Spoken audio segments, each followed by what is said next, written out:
शिवमङ्गलाष्टकं भवाय चन्द्रचूडाय निर्गुणाय गुणात्मने कालकालाय रुद्राय नीलग्रीवाय मङ्गलम् वृषारूढाय भीमाय व्याघ्रचर्माम्बराय च पशूनां पतये तुभ्यं गौरीकान्ताय मङ्गलं भस्मोद्धूलितदेहाय व्याळयज्ञोपवीतिने रुद्राक्षमालाभूषाय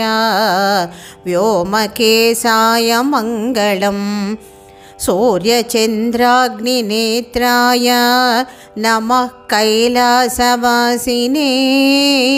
सच्चिदानन्दरूपाय प्रमदेशाय मङ्गलं मृत्युञ्जयाय साम्बाय सृष्टिस्थित्यन्तकारिणे त्र्यम्बकाय शशाङ्काय त्रिलोकेशाय मङ्गलं गङ्गाधराय सोमाय नमो हरिहरात्मने उग्राय त्रिपुरज्ञाय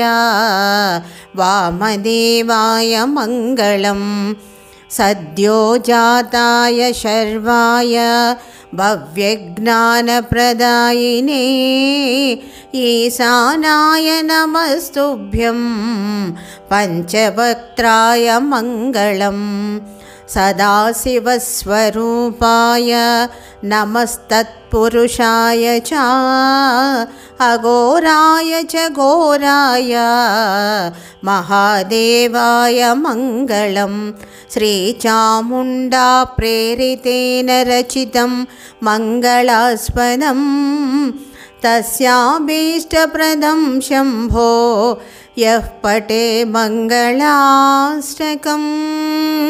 इति श्री शिवमङ्गलाष्टकं